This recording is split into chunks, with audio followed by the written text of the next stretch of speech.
Welcome back to Dum Dum's 2099, where improvisers who've never roleplayed before journey into a futuristic world of Dungeons and Dragons. I am the Grand Wizard Bukake, your host. Alan, Declan, and Honor System have survived for months during the House War they started, but MechFest is closing in. How will they deal with Tiffany Rathburn's obligations to Typhus? Will Declan be able to come up with a plan that's subtler than what if we just shoot everyone? And will Honor System's inability to lie get everyone killed? Find out next on Dum-Dums and Dragons 2099. Okay, so that all makes sense to me, Laura. I think that's cool. So the way to think about kind of how much or how little you know about this society, because I mean it's been a while, but it also hasn't been like a year, you know? Yeah. Is a little bit like when you go to a foreign country that is close enough that you kind of feel at home, but also strange. I mean, for me, the parallel I'm thinking is if you were to go to, say, France from Canada, where you're just like, okay, everything is kind of the same, but also very different. So there's still a lot of cultural touchstones you don't understand. There's still a lot of things you don't understand, but you know enough now, having studied with these two guys and kind of spent some time, to at least feel a little more confident. Like you're no longer the tourist with the map. You're the tourist who has an app that has a map on it. Gotcha. And we've trained you to be American, so you just yell words really loud and slow if you get confused. Latrine. How many donkeys are you getting to haul things? Wicked.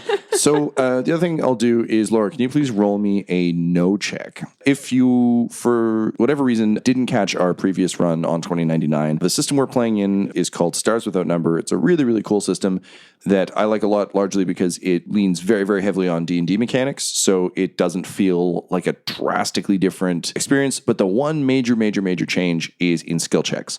So skill checks for 2099, we roll 2d6, and then we add our appropriate skill modifier to beat a difficulty that I will determine rather than rolling a d20. Just FYI. All right, rolling.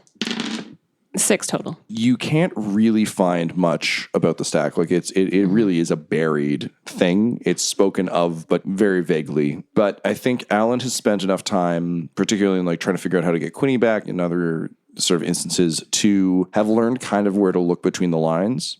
And the conspicuous absence of it across several sources would lead you to believe that it's not just a typhus secret. It might be slightly larger than that. But beyond that, not much information to be had. So here's the next big question. The new future has been around for a little while now, a few months. What is your base of operations? And also, which city are you operating out of? We'd probably be operating near where Tiffany would be, I would imagine, just because if we have to have her play the Rathburn game, we don't want to bail out. So we're probably still in Nearfrost.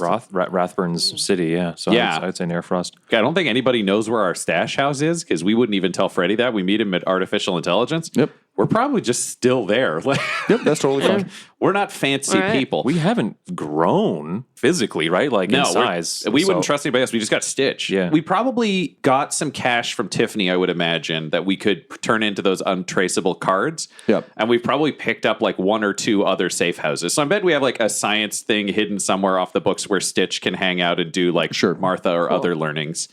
And then probably a secondary bolt hole that only we know about, but that's it. We're not interested in going big, and the more we start flashing money around or talking to people, the more we're likely to get shot in the face. The only other thing I wanted to check in with was, Alan, how much research would you do into things like the Moonhammer sigils you saw? If you'll remember, you found kind of a bunch of tchotchkes with like the Moonhammer symbol on them. You saw some unseen hand stuff and then sussed out that was a corporation. Would you be doing much of that research, or would you be focusing on... I'm curious to know where those came from, because I would want to know if those came over from our world. Like, has someone else come over here from Dumfaerun and brought that with them at some point? Or was there a larger presence of them at some point? Because there was also the other god called the Captain that we've never heard of in Dumfaerun, but was mentioned here. So I'm like, maybe they have different names. Like, what's the commonality? Why are they here? So I'd want to do probably some history research for sure to see if there's other references to these things. Cool. Can you roll me another no check, please? Yeah. That's KNOW. Just sounds like no check. No check till Brooklyn. 9. To your surprise, there's actually extensive writing about Moonhammer and what sounds like a pantheon of unfamiliar gods. There's Moonhammer, there is the Captain. So the Captain is a god of protection who seemed to, if we're using mythological terms, almost a Heracles type. So kind of like a mortal who ascended to godhood and sort of had a whole mortal family that worshipped him and seemed to feed his power. And thus he retained his familial name alongside his sort of assumed god title, which in this case is a bit of a superhero thing, and thus became Captain Plantier. Ooh. Are you fucking kidding me? Hey. Powered by the various energies of the Plantier magic casters and sort of a god of protection and mystical arts. And there's some other gods that you've never heard of that all seem to kind of fit the functions of gods you have seen in Dumb Faerun, but under different names.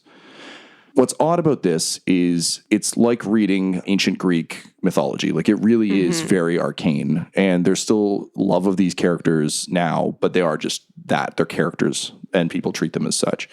You find a lot of reference to the twilight of the gods alongside the loss of magic in the world. But it's all spoken of in very tee-hee-hee ways. But it does seem that there's definitely a Moonhammer presence here. You also remember that, and kind of your research would show this, Amazon's headquarters are in the lost city of the Plantiers, which was rumored to be a floating city that collapsed back into The ocean, right? Yep. We're getting all the lore. What the fuck? Yeah. All right, so Okay. we are in the stash house, and I know what you're thinking. Tom, have you been sitting on that pun for 4 seasons? Yeah. And the answer is, yep. Jesus. So you're in the stash house. The three of you are dealing with an issue that has kind of been a hot button for a while, and that is largely what the fuck is to be done about Tiffany Rathburn's mother. Typhus is getting increasingly anxious that she's still alive. She's making his life very difficult with her alliance. And the time has come for the three of you to determine once and for all what to do about her. Typhus would very much like to see her dead.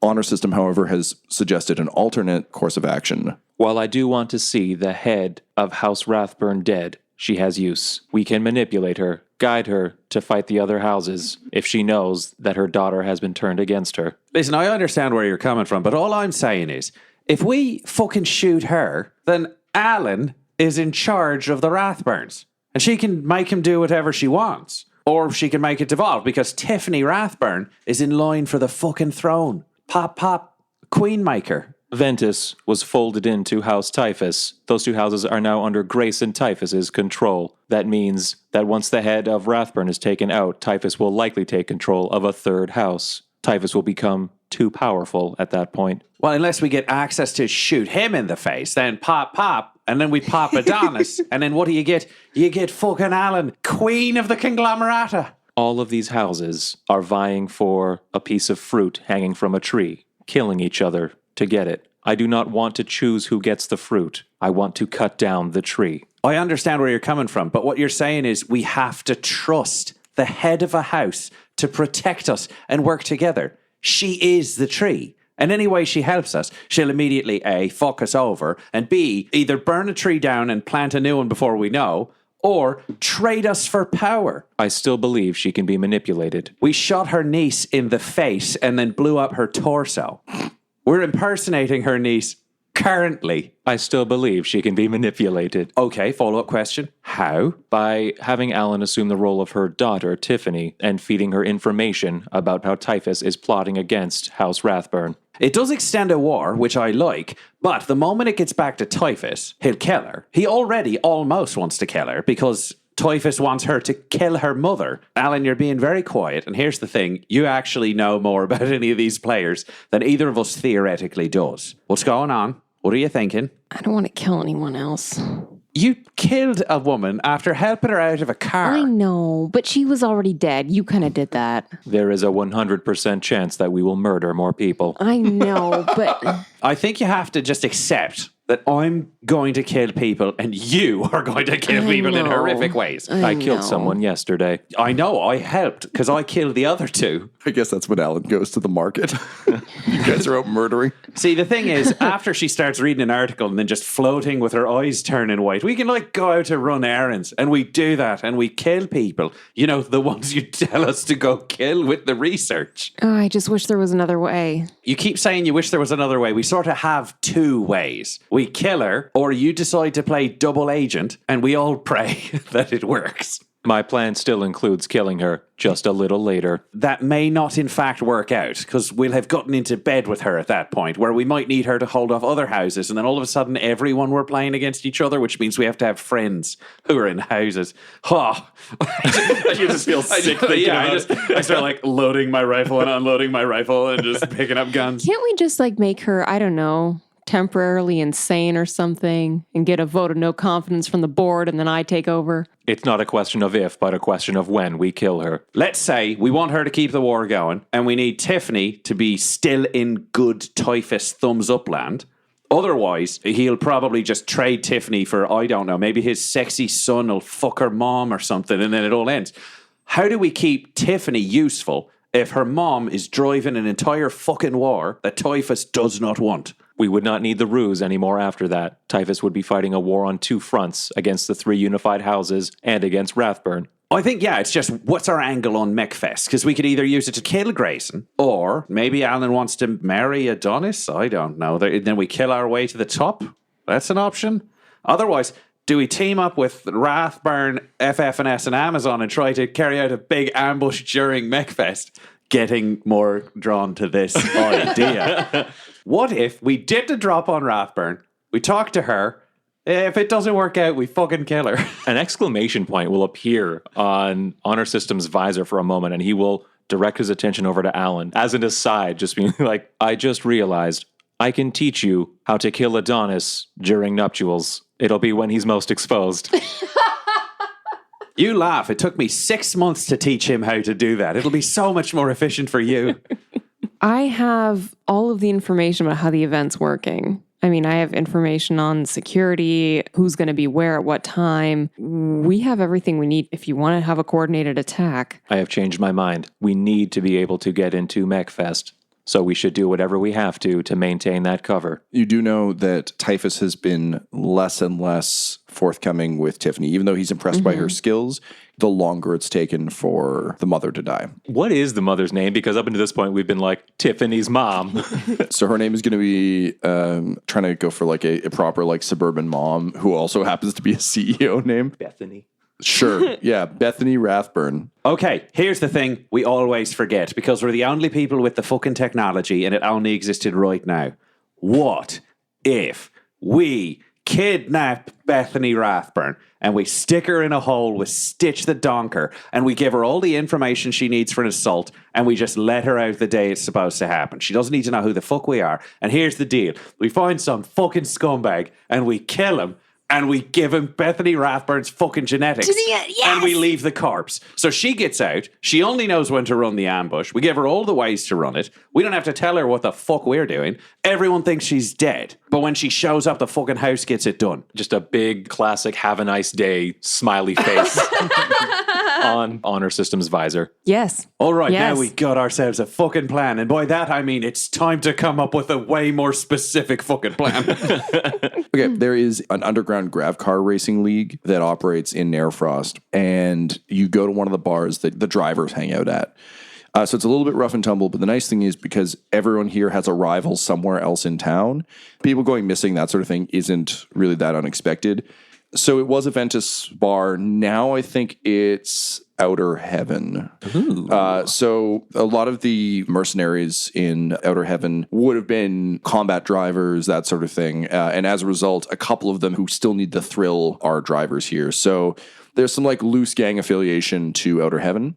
But you've decided that this is as good a place as any to kind of pick a target for someone to replace Bethany with. The bar is, think biker bar by way of Mass Effect. a lot of flags hanging with various insignias on them, but also some weird neon pipe signs. Yes, I'm Commander Shepard, and this is my favorite biker bar in the Citadel. Yeah, exactly. I've never played Mass Effect. You just did. That's the whole game. Yeah, you're looking around, interesting mix of people, but all kind of rough and tumble types. What do you think your approach for finding a target at this bar would be? They would have to look approximately like her, right? Theoretically, we could mess up the corpse, but we probably would ideally want someone approximately in the age and gender and height range. Just because we got to leave a body behind to be discovered. Yeah, we can kill people in a lot of ways, but we got to leave something. Yeah. We probably want to find somebody who fucking sucks. Like, I feel like we would have gone in because Alan is not a huge fan of killing random people, and honestly, so are we. So we're like, who's committed crimes against non-affiliated citizens? Like, almost if we could get access to like whatever their fucking facial recognition database is. If they got a rap sheet, just I'm the sure crimes they committed. Or like if they've got one recorded by blockchain or any of our online sources where we can find somebody who's like gone to war on the corporation's behalf. And we can just have like honor system sitting there just scanning faces and seeing who. I love that it's not like go to a morgue, get someone, dig up a body from a cemetery. Much easier to make a dead body than find one. Yeah, plus these are all coming from a house of, look at me, I want to be on the big fucking table. Fuck them, you don't get a vote. You get a bullet in the fucking head. I haven't killed anyone since yesterday. It's been a long fucking night. Honor system, if you're the one who's kind of taking point on this, can you roll me a notice check, please? Can I assist while I'm at the bar? Sure, you can. Ryan, roll 1d6, and if it's better than one of Tyler's, you can swap it in. It had better be. Nope, it's a 1. All right, so that's a 1 and a 3, baby, making a total of 4. Woof. We find an elderly man. I have found a human woman. I'll show you a picture of a baby. Yeah, he's staring at a jukebox. The scan is unsuccessful. There don't seem to be rap sheets. You also get the sense, though, that probably the worst people in here are likely tied up in the mercenary organization. And if they worked for any of the major mercenary corporations that got folded into Outer Heaven, the Greywater Corporation, any of those sorts of places, like you get a lot of redactions. Yeah. Makes sense. So unfortunately, you can't really tell. So now it seems that the only way you'll be able to find someone who's shitty is to actually just observe them. We'll have to be there. We'll have to in go situ. there. So you're at the bar. Alan, where would you be at the bar, and what do you think you'd be trying to do? Are you trying to size someone up? Or are you using this as an opportunity to try and suss out other information? The thing I'm going to kind of play out, we've got a lot of mysteries up in the air right now, is on any of these things, if you feel as though your character wouldn't necessarily be involved in the main action, tell me what you're trying to do outside of it. And that goes for all three of you. Because like if Declan's in a situation where there's a lot of fast talking going on, odds are he's not going to be over Lando's shoulder being like, me too. Yeah, so this is a pretty hardcore place, right? Like people wear armor, people have guns. Like this is pretty open. Yeah. Is it like the bikers that we fought in Tiffany's motorcade? Yes. Dang. Okay, so they are tough. Everyone's got armor and guns, and people aren't fucking around. Yeah, and there's open carry. Like, it's a Firefly bar, like one of the rare times where Star Trek's like, oh, yeah, we went to an ugly corner of the universe. This is what it looks like. Yeah, so I think we're in the circumstance now where we've probably altered our regulator armor so that it doesn't look like we're regulators.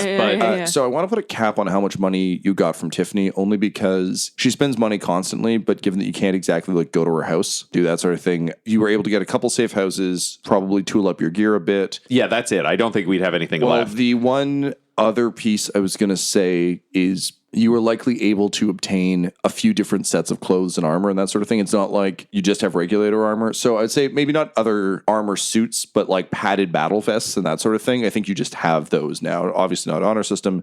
That actually brings me to another question. Laura, what is Alan wearing these days? Alan has observed the women walking around who are like in their 20s and is just trying to like basically imitate them. That's all she's doing. So it's like... we know white pantsuits are dated, but we don't know what's in. What's in right now, Alan? The high-waisted, skinny jeans that are kind of ripped. And that's it. The waist goes up to your neck. just this, the waist goes right up above the boobs. Like it's the way up. It's Urkel pants and nothing else. Yeah. No. all Not, the way not down. that. Not that quite. They'll probably be into like the weird glassy pleathery look but like functional jackets. What color is it? It's a very bright, solid color of something. It's What's the color? gold. Gold? Yeah. So you're wearing high-waisted pants, then you're topless and a gold jacket? No, it's just it's going to be your basic like tucked in tank. Cool. What color is Tiffany Rathburn's hair? Since we were kind of going with a Lindsay Lohan vibe, Bit of a Yeah. low I mean, it's weird because she's like a weird cross between Lindsay Lohan and a Kardashian. So let's go with red just because that's more visually distinctive and also just like different than Alan. I have 100% dyed my hair to match it. Right. Just in case something happens and I like feel unconscious or something, pretending to be Tiffany, I don't want people to immediately know that I'm not her. So people at this bar think you're Tiffany Rathburn? No. My face No, doesn't just- look like her. Oh, so I you dyed- shift your face. Yeah, I've dyed she's just my hair. saving one step on the ultra self. No, this makes sense. You're like, you now have Yeah. to alter yourself out of Tiffany Rathburn because we've made real Alan, Yeah. quote unquote, Yes. Tiffany. Yeah. Great. Alan, what do you think your part in this is? Where are you? What are you doing? I want to keep an eye on Declan because I don't want him to like murder someone who doesn't deserve it. Okay. I really fucking don't want to murder people when we don't have to. And this is just like, I fucking hate murdering people for typhus. Like, it just fucking sucks. It's really getting to me. And this is perfect for me because I'm back in like mercenary gear, sleeveless, tattoos are showing. Declan's aware that he can't look anything other than like a human Honestly, snake. like you walk in and it kind of just works. Yeah, like it's still hot, but there's no question that he's a murderer, so he doesn't try to hide it anymore. So I'm like, Since he was 13, but Declan is actually there to watch Alan because Alan is incredibly valuable. And he's realized, he didn't tell her this, but if she goes in dressed like a civilian, odds are that someone's going to be mean to her. And if that someone's a woman the right age, then we just like narrowed this down by like 1,000%. Wicked. And honor system, what do you think you're doing? Well, he looks the same. He has robes on and just sandals on his feet and his sword by his side. He comes in with the group into the bar, and I'm assuming since you two are going to keep an eye on each other, we're going to sit at like a booth or something. Yeah. Just, sitting across from each other, not even letting... I'm always back to the wall, equidistant between two doors. It's you this go. unspoken rule. And I'm tooled up now because with street fighting and shit's going on. I got my pistol, I got my knife, I'm carrying one of our SMGs, and I've got my sniper rifle. Like, Jesus Christ. Walking grumpy armament. So you all get settled. You are kind of like scanning the room. Again, odd mix of rough and tumble people.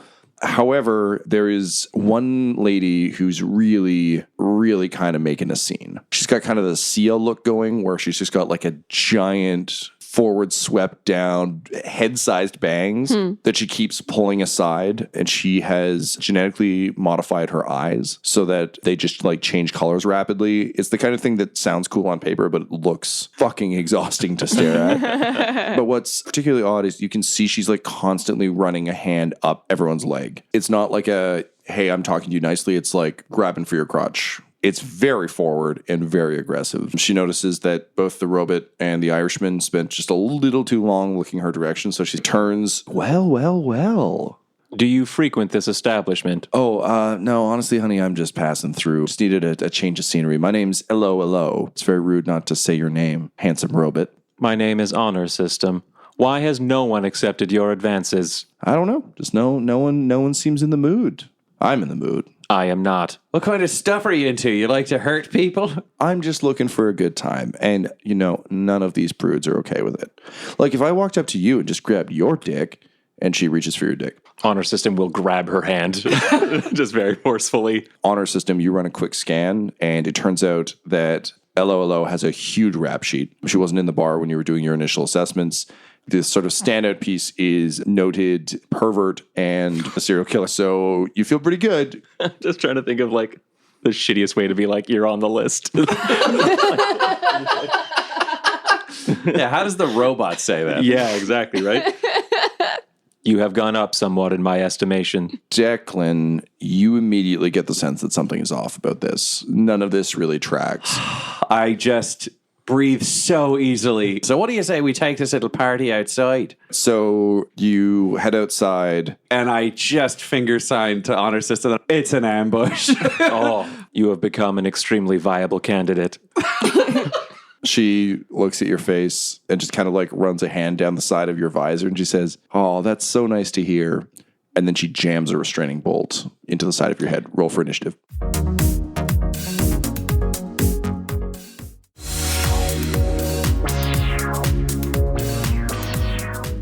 19. 6. 18. I'm not meant for these surprise fights. I'm supposed to be upstairs across the street watching it happen. I forgot again. You got to let the robot go in alone. Then you wait to shoot them as they leave. That's what he's there for. As long as you got the parts, you can do it over and over again. Okay, Alan, you are up first. I'm right next to her, right? We're all kind of together. I grab her by the throat and cast Vampiric Touch immediately. Well, that'll age her up for us.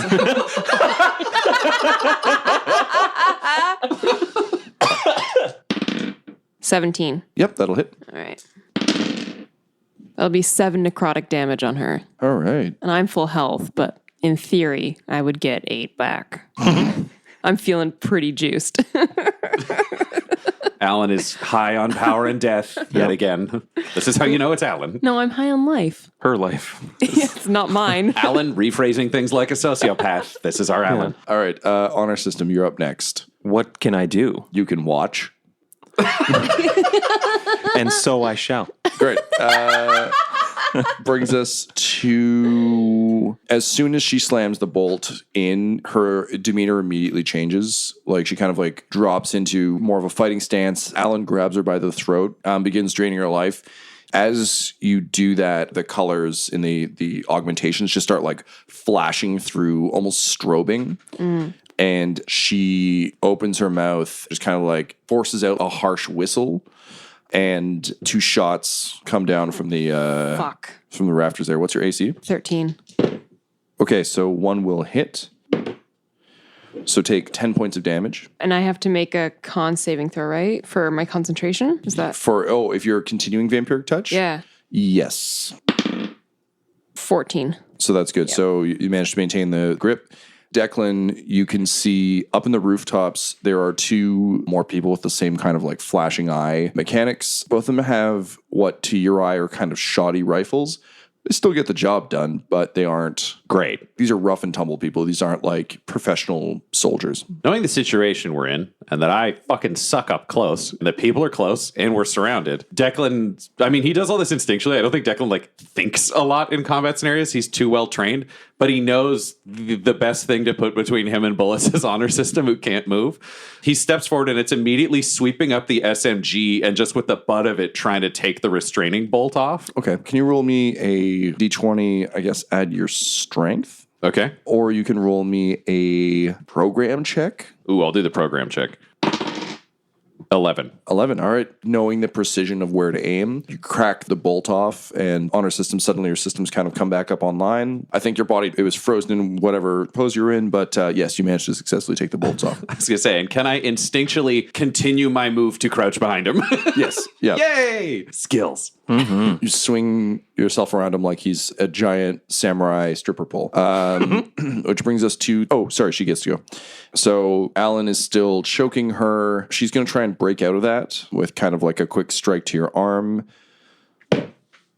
But she rolls real bad. The force of her life's energy being drained out is too much. It's also right not from the jugular. And also, like, no one here is equipped to handle magic. Like, it's one thing to be like, oh, I got shot. It's another thing to be like, someone is literally draining my essence. So, top of the round, Alan. I will just continue.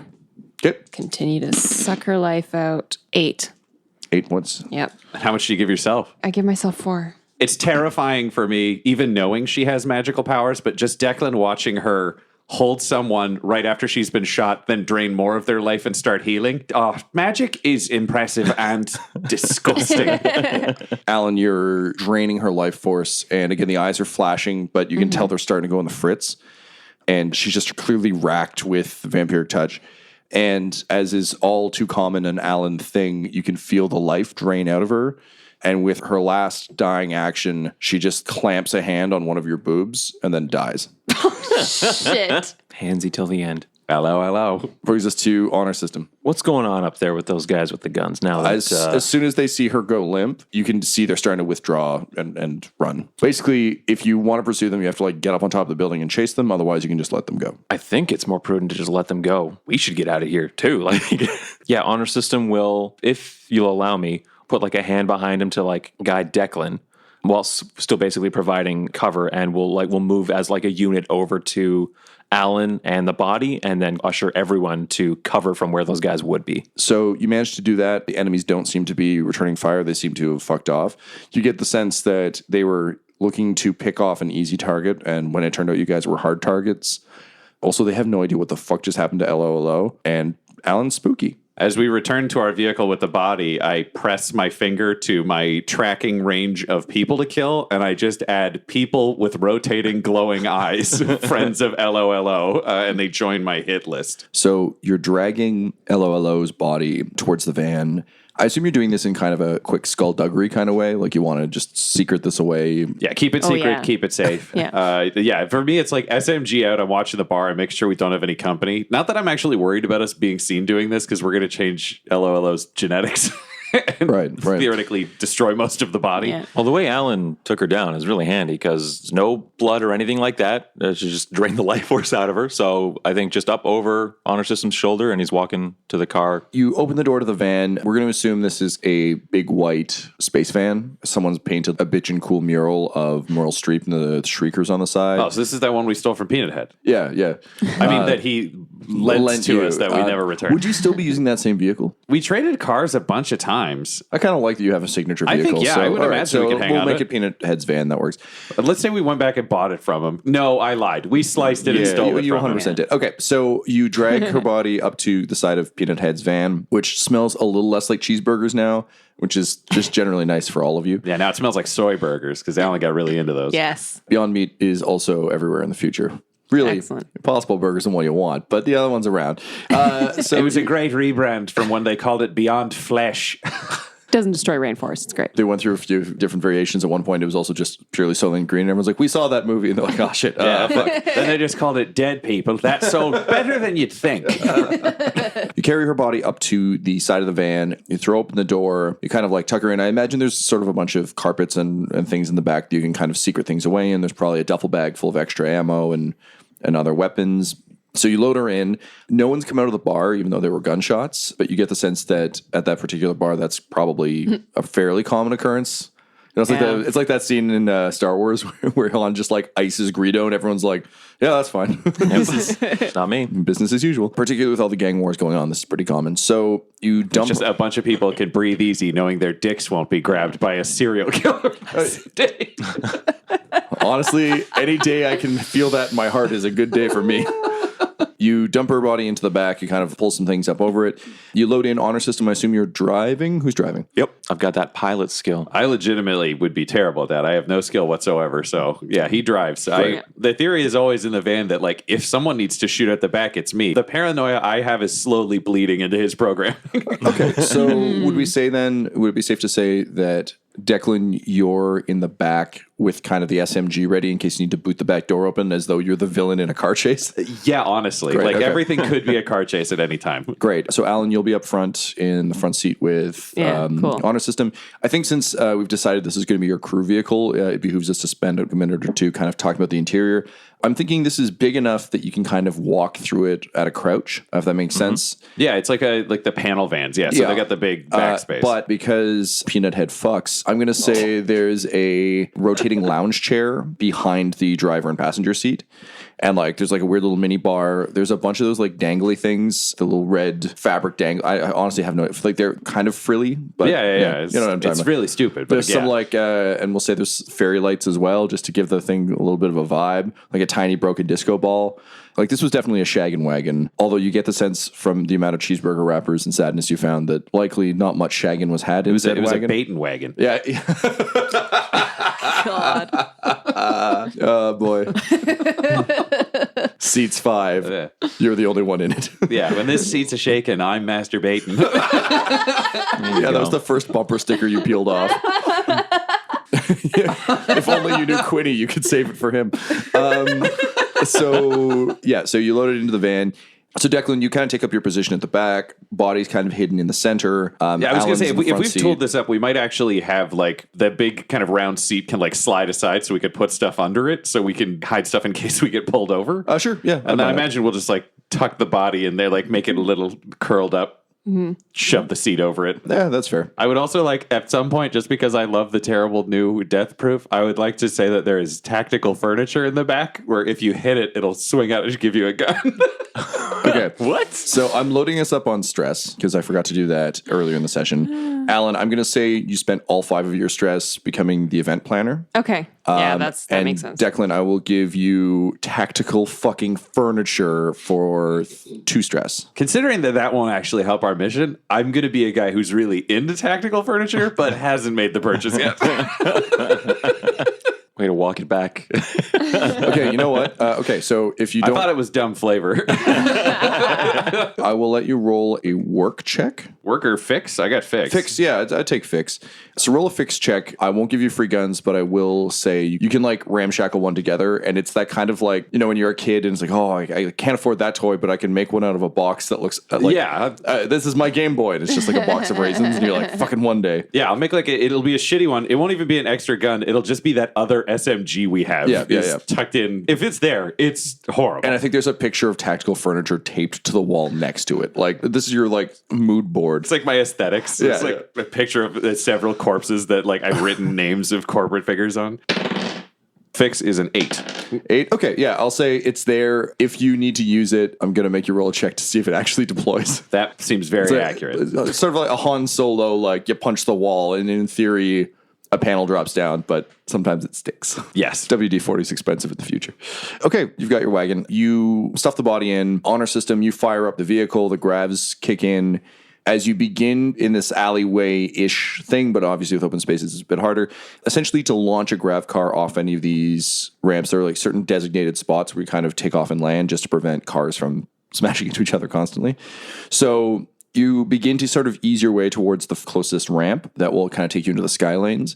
When you approach the ramp, though, suddenly a body hits the windshield and rolls off onto the ground in front of you. I stop hard to see if I recognize the body. You can see its eyes are flashing dimmer and dimmer, and he has a wound across his throat that's kind of sprayed some blood on the front of the van, and you recognize him as one of the 2 snipers. Oh, who shot at us? In that case, I'm going to punch it, actually, to get us up into the air and then sort of circle around and see where this person fell from. I'm going to switch to my sniper rifle to keep an eye at the back. In case you didn't notice the body hitting our windshield, I will announce to everyone someone has killed one of the snipers. Thank no gods. Thank no gods. I was worried another wizard had fallen on the car. Remember that, Alan? I remember. Bourbon Trevor's like, oh, yes, you're referring to the time that Alan fell through the window. I was there. I like you, Bourbon. I like you too, Declan. I'm so happy we're a family. I give him a smooch on the head. He beep boops contentedly. Honor system, you punch it, you bring the kind of van up in an arc, and on the rooftop above you, where the snipers were stationed, you can see a tall elven woman, and she is holding the back of the other sniper's head, and she just finished cutting his throat. She drops him and then just gives you like a jaunty wave, and you can see there's like a few other people with her kind of with rifles up. They aren't pointed at you, they're just kind of scanning the rooftops. Are they wearing any kind of house sigil or anything like that? Not at all. They're all in varying degrees of civilian clothing. Do we want to land and speak to these people? I don't want us to die, but we really don't have terribly many friends, and reach up to my temple and tap, taking the names off my list that I had. I'm like, she did help with my list. I agree with the sentiment being expressed here. How many people are in this group? 5. So she's obviously kind of the leader, and then there are 4 people, varying races, different armaments. There's, a dwarf with like a shotgun. You see an orc with an assault weapon of some sort. There seems to be a droid. I don't know. We're pretty well armored, and Alan sort of got magic, so we can hit kind of above our weight class. If there's 5 of them and 3 of us, that's kind of like even odds to better, and no one's suicidal in the future. So, I don't know. I feel like we might as well go down and say hello. Any objections? None, no. Bringing us down now. Yay, friends. The van touches down. They clearly kind of make room for it. 2 of the crew turn their weapons kind of in the direction of the doors of your van. They're not up. They're just at ready. So if you were to come out guns blazing, they would be able to shoot you, but they're not actively threatening. This isn't like a get out of the car situation. So with a puff of dirt and debris, the van settles down, and the woman is just kind of like cleaning the blade on a rag, which she just sort of tosses over her shoulder. and she approaches the van. Now that she's up a bit closer, you can see that she's an elven woman. You get the sense that she's got some augmentation going, but it seems to be a tactical augmentation. So Declan, you'd recognize some of these as sort of pseudo-military implants. Think almost like a 7 of 9 installation around her eye. So it can pop out a heads-up display, but it isn't kind of constantly there. It's actually a fairly fashionable implant, but you can tell it's been modified. Her hair is very close cropped, almost in a brush cut. And she carries herself with a degree of grace that's a bit surprising for a violent murderer. In D&D terms, this would be common of kind of a swashbuckling rogue.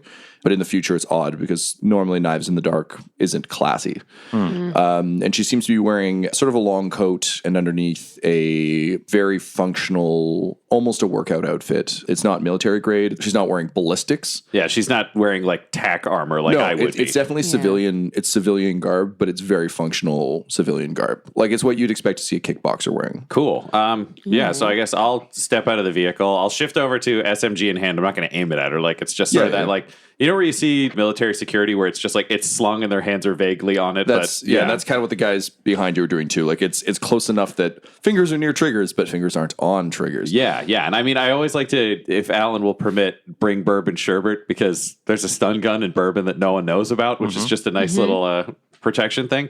I don't know what our system would be yet, Alan, because you've got magic and we would have worked out some stuff. Would you be staying in the car? Would you be coming out? I think I'd be coming out. I'd be coming out too. I think I'd be staying back. Yeah. Right? I think it's the honor system would subtly cover Alan kind of thing. Also, I think with the escalation of what you guys are attempting to do, like the fact that your crew has shifted from trying to get in with a different gang to, no, fuck it, we're going to be an anarchist unit. You're kind of experiencing a once-in-a-lifetime opportunity to truly fuck up the conglomerata in a way that I think, though Declan would never admit it, is well beyond what you thought you'd ever get a shot at. Oh, yeah, 100%. We should be dead by now. You thought you'd like off a bunch of like low-level corporate drones and that'd kind of be it? Yeah, in his heart of hearts, I think he figures he'd get tackled while trying to kill Grayson and then die. Yeah. So the fact that you actually have these plans in motion, the Tiffany angle has really, really helped. But also the fact that Alan is essentially a super weapon in this time. So I think where in our first sort of set of sessions, it was a big secret, like we got to keep her out of action. Now you guys are essentially most wanted fugitives, even though they don't have facial recognition on any of you. In theory, the new future is a top level target. So I think it's a little bit, this is a terrible metaphor, but bear with me. You know how in probably X3, X-Men United is the way to go with this, but basically once Jean Grey goes Dark Phoenix, Magneto basically just brings her around everywhere because he's like, and I've got her. And if this goes badly, she fucking kills all of you. And it's like, but you could kill all of them. And he's like, it doesn't matter. Here's her in a trench coat. And she's like, I'm Famke Jameson. Yeah, only in this world, Magneto is just a guy with a rifle, and she's Jean Grey. Yeah. So, but I think it is that vibe where, particularly Alan, now that you have access to your magic again. Yeah. And I think we've seen Fireball. We've seen other stuff because you would have like shown it to us and we would have figured it tactically. So I think we're aware that you're actually the most dangerous of any of us. Yeah, you've seen everything I can do. You've seen me Misty Step and everything. Yeah, so I think the only thing we'd be looking out for, as always, like scanning crowds, it's kind of shifted probably our group focus, which is just, for me, I'm watching for anybody who could snipe her. Like it's, I'll talk to somebody, but I'm watching windows because it's the only thing that levels out our beautiful glass cannon is just if someone can break glass. Yeah, totally. So all that going to say then, I think, the marching order is honor system up front, Alan just over his shoulder. Declan, I think you'd be in front of her, but you're also not really the talkiest of folks. Weirdly, honor system's kind of the face of the group. But I'd say at this point, Alan, you've probably got a bit of that role too. Having spent as much time as you did with the dum-dums and the various miscreants we picked up along the way, you've seen how Butthole handles things. You've seen how he makes friends and how he deals with people. And I think you can't help but have that rub off on you a bit. So the fact that you now have two completely clueless murder hobos with you is oddly, this is kind of your time to shine. Okay. And you've been playing Tiffany. So I think. Yeah, we would let you drive the bus. We know like it didn't go well at the old place. So we had to have like a talk and decide, all three of us, that we were like, okay, you're in charge. Because even if you're going to make mistakes in high stakes games, it's always going to be you making calls. I'm becoming like Stamper in House of Cards, which is just like over shoulder with gun. Will act on your behalf if must. Yeah, I think, Alan, for you, there's probably something vaguely protective now about these two, which is odd because even though they're kind of keeping you on a short chain and imposing a lot of order, You've never encountered two people who are more likely to get one shot off out a window and then die in a fire. Yeah. Whereas you've survived a lot. And they have too, but in terms of all the weight of Faerun and all the adventures you've had in Faerun really inform how you're able to interact with them in the world now. So even though they're very protective of you and that's kind of a pain in the ass, in a weird way, it's not just your powers that you're bringing an experience of connecting to a greater world to them. Okay. Cool. Do you step out in your altered self generic person, or Yeah. are you going to play this as Tiffany to go make to this meeting? I don't think so, because these people don't think I'm Tiffany. These are potentially House Roberts operatives. Noted. All right. Alan, feel free to drive the bus on this one. So the elven woman approaches and she kind of looks at the three of you, but more importantly, she's looking directly at Alan. And a very warm grin spreads across her face.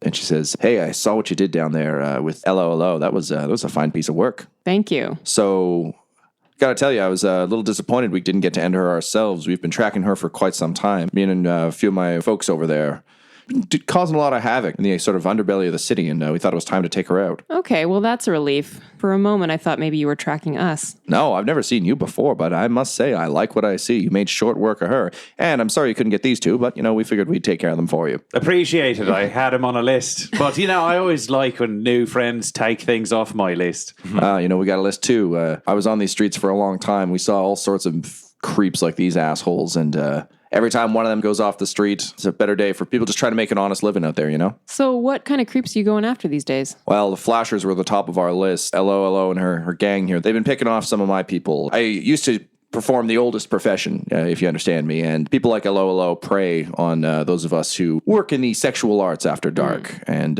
we wanted to make sure her and these two assholes, and she spits on the corpse next to her, were off the streets as soon as possible. It's dangerous enough out there without predators just preying on those who can't really defend themselves, Was LOLO the leader of the Flashers? She was. It's a small outfit. There was these two, and we got a couple more buried just outside the city limits, but that's the last of them. There'll be more. There's always more, but that's it for the Flashers. See their eyes? And she kind of like points at uses these to confuse people, hypnotize them, and then they do whatever they want, but not anymore. And then she digs both the eyes out with her blade and just flicks them off the lip of the roof.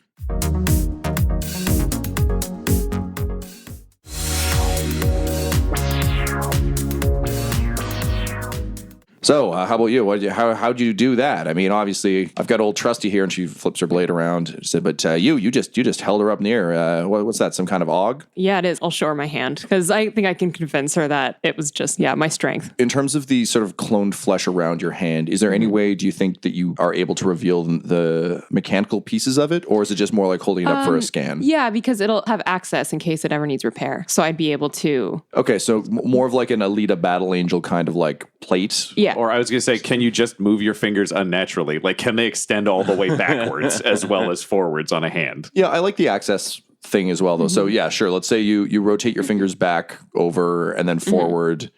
And then the segments, like if you looked closely on your hand, you would see the lines. But the flesh segments, a little bit like Data in First Contact. You've got flesh over it, but it's not a solid hand. Yeah. Also, because I can't give you a robot hand and then have it just look like a normal hand.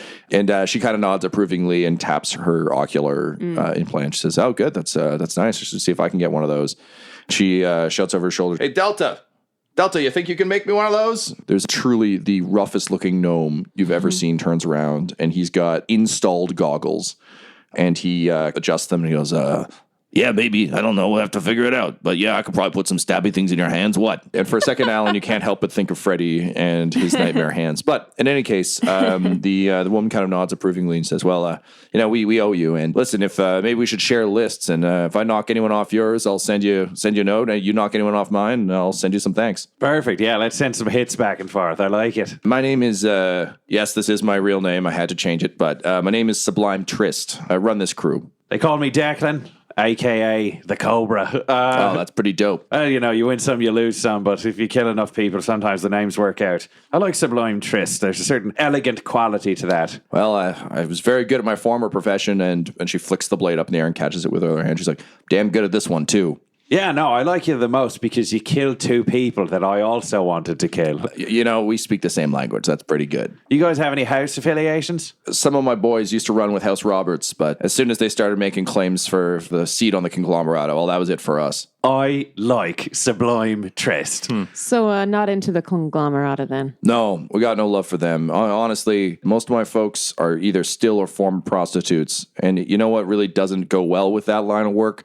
Rich assholes doing whatever they want, taking whatever they want. Assholes like this, and she boots the body on the ground. We're taking out the fringes when and where we can, making things safer for folks just trying to get by. What do you call yourselves? We don't have a name. We're just a bunch of people. Well, Miss Trist, I'm Alan. It is a pleasure to meet you, and I extend my hand. She takes it and then very elegantly like kisses the top of it, but then gives you like a hearty handshake. It's like a weird mix of court gestures. Grabs the forearm. Yeah, like twists the like it takes from the handshake, like then does that weird thing where you flip it so you're both kind of looking like you're arm wrestling, and then she grabs your forearm and shakes it vigorously. And then she laughs heartily. There's something like intoxicatingly filthy about her laugh. There's a hint of crudeness, but also like a weird allure. Like she's sharing an incredibly dirty joke with you, but also trying to pick you up. And it kind of takes you aback. Like it's an odd mix, but it seems to come very earnestly. There's no guile to it. I take out my data slab and I signal over to her tech guy and I drop, because we've probably got a couple of different files on just like different ex-Japan chat rooms and code words to use. And I drop one that we haven't used yet directly to him, like airdrop it. So if they need to get in touch with us, we can communicate through the chat board on ex-Japan that will be monitored by Honor System. That's good. They give you a comm signal. They don't have an official crew name or anything. They're just, for now, sort of Trist's people. So, maybe they should have a name. If we want to choose something based on the name, but different. You ever consider just calling yourself the Twists? No. And then you hear from the back, Delta goes, me, I like it. I always wanted a name for our gang. And she's like, we're not you know what? Okay, fine. The Twists it is. That's great. Thank you. Thank you for naming my crew. Congratulations. You're a gang leader now. Honey, I've been a gang leader for a long time. We just didn't think we had to have a name. What next? Do we have to wear costumes? Do we have to make giant coats that we put a sigil on or something and just wear them around, make all of them wear them? Gangs usually do wear colors. I mean, the coat thing sounds better than removing all your eyes to put glowing orbs in them. That is true. These assholes are nuts. Also, Mr. Robo here, what's your story? My name is Honor System. You're Typhus Samurai bot, right? Not anymore. Fuck me. That is quite impressive. Is this your handiwork? Well, I mean, some of it's mine, most of it's his. You know, he's got a certain gift. It was a team effort. I appreciate anyone who decides to make something of themselves that they weren't intended for. That's all right in my books. And then she looks at Bourbon Sherbert, who's kind of like buzzing behind her. And she's like, well, what's the deal with the iPal? It's an iPal. Well, that one is our friend Alan's. Yeah, this is Bourbon. Hello, I am Bourbon Sherbert. The nice to meet you, Rupert. She goes, well, that's a very specific designation for a robot, but I like it. And I also enjoy bourbon and sherbet. So looks like you guys are all right. What's your name? What do you guys go by? We're the New Future. The New Future. Okay, great. So what was your beef with LOLO? You guys stalking serial killers? She fuck with one of your people? What happened? We are going to use her corpse to fake the death. That's enough there, I think, Honor System. We needed a corpse. We were looking around for a bad person. We made a selection. I've heard worse reasons to kill someone. Good. I guess. Yeah, we're sort of a 2 birds, 1 stone outfit where we're like, we need a body. We can find someone to turn into a body. Nailed it. Well, listen, we've got some contacts if you need them. Obviously, this house war thing is a lot. The Battle of the Six is just ridiculous, honestly. I don't know why anyone would want to see it on a thing that deserves to be torn down. But we've been contacted, and she kind of leans in conspiratorially, by a group called the Prodigals. Now, you may not have heard of these guys, but they're making some moves, and they want to see order brought to the world as much as you guys do. Like, they want to see everything come down. We're not too sure about them ourselves. We've only talked to a couple of their people, but they might be worth hooking up with. We're thinking we might join the cause. We've been wanting to link up with them, haven't we? Well, I mean, we've had some offers and some overtures that may have involved certain weapons and teams showing up, so we're not entirely sure about them.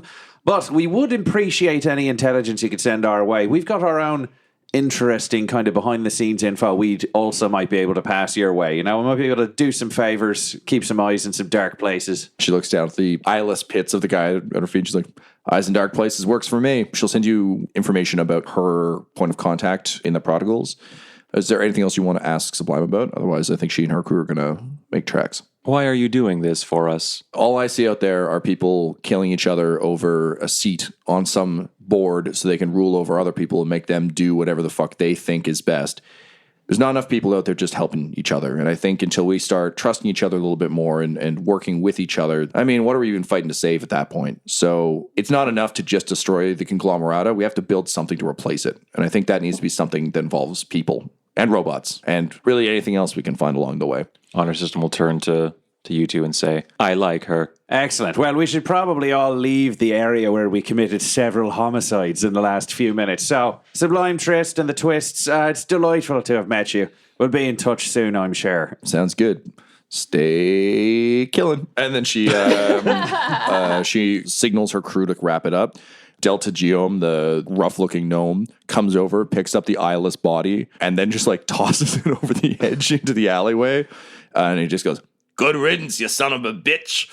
And then the rest of the crew rushes over to, it's not quite a zip line. Someone fires a grapple, and then they all quick line down and then they retract it. You can kind of see them making their way up and down various levels, and then they disappear into the distance. I get back into the van. Yeah, well, peace out vehicle-wise. Cool. So you regroup back at your safe house. The information that Sublime provided to you suggests there is an open contact with the Prodigals. It's a name you haven't seen before. It is a fellow by the name of Atrix Hard Drive, who is essentially similar to the ex-Japan stuff that you guys have done. It seems that Atrix has been dropping a lot of subtle hints on various message boards sort of throughout the web, suggesting that something big is coming and he needs assistance.